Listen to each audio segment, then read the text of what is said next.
Assalamualaikum warahmatullahi wabarakatuh. Marhaban ya Ramadan.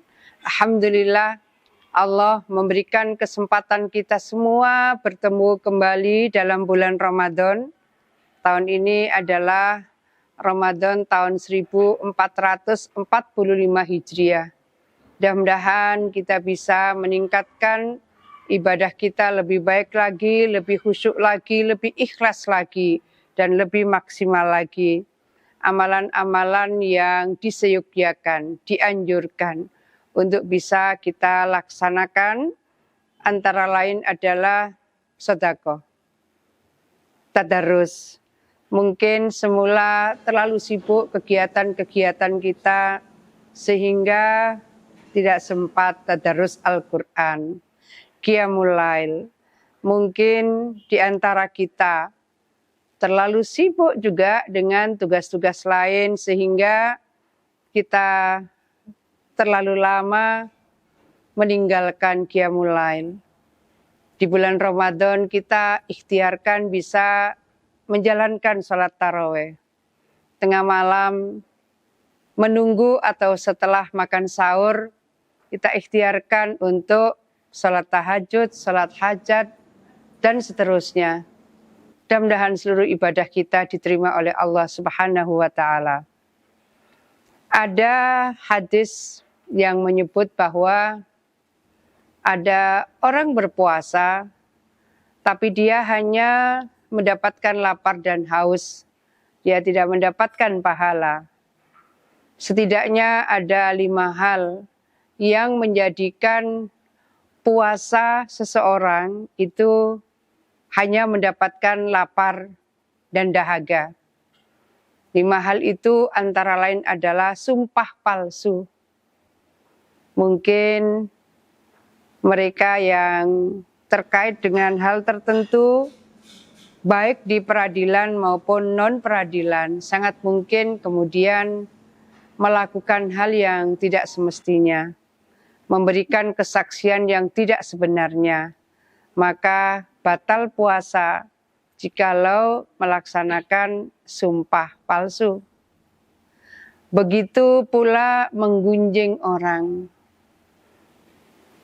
Alhamdulillah, proses kampanye selesai, pilpres, pileg selesai.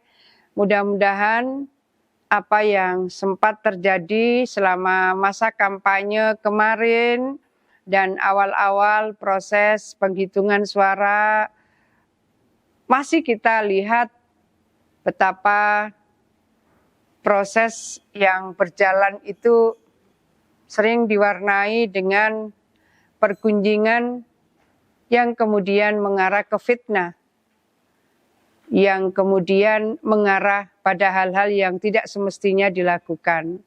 Maka itu juga membatalkan puasa. Oleh karena itu, hal-hal yang bisa membatalkan puasa ini, mari kita hindarkan, mari kita jauhkan, dan jangan mencoba melakukannya kalau kita ingin puasa kita diterima oleh Allah Subhanahu wa Ta'ala. Dan dari 5 itu antara lain adalah melihat dengan syahwat.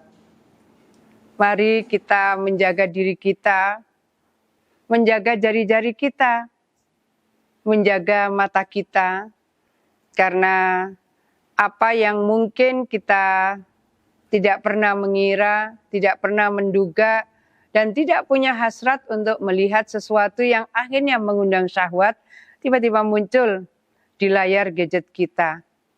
Oleh karena itu, apa yang bisa kita jaga kehati-hatian kita, menjaga supaya puasa kita jalankan dengan khusyuk, maka apa yang menjadikan sesuatu akhirnya menjadikan ketika melihat muncul syahwat, maka itu juga membatalkan puasa.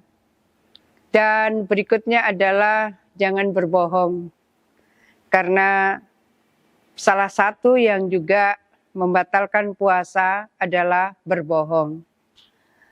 Oleh karena itu, apa yang menjadi penyebab-penyebab batalnya puasa kita, jangan kita lakukan.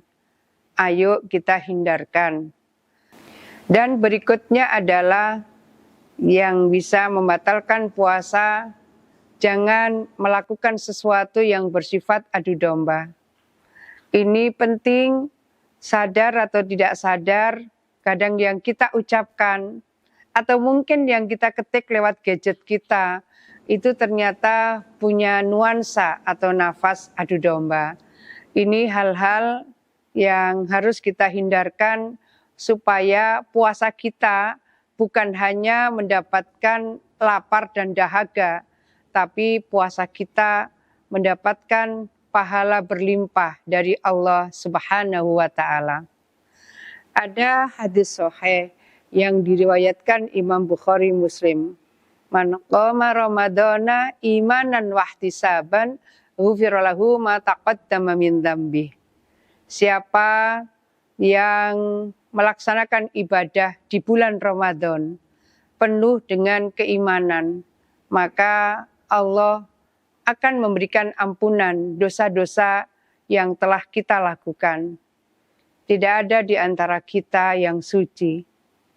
Dosa disengaja, tidak disengaja, dosa kecil, dosa sedang, dosa besar, semuanya sangat mungkin menjadi bagian dalam kehidupan yang pernah kita lakukan. Oleh karena itu, jangan bangga dengan dosa.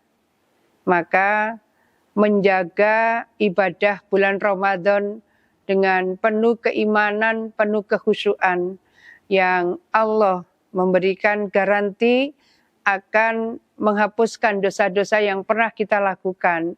Ini menjadi bagian yang sangat penting untuk kita underline bahwa di bulan Ramadan ini, bulan yang di 10 hari pertama adalah awaluhu rahmatun.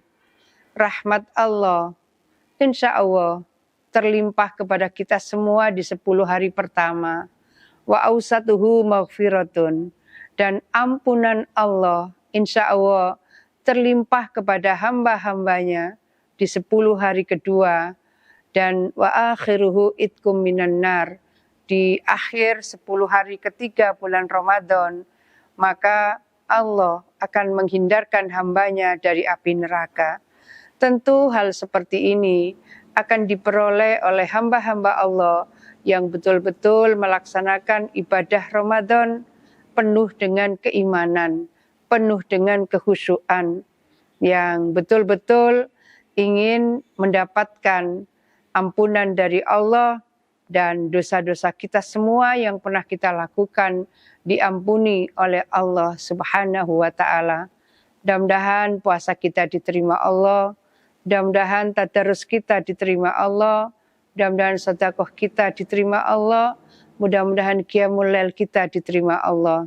Mudah-mudahan Allah pertemukan kita dengan Lailatul Qadar. Amin. Assalamualaikum warahmatullahi wabarakatuh.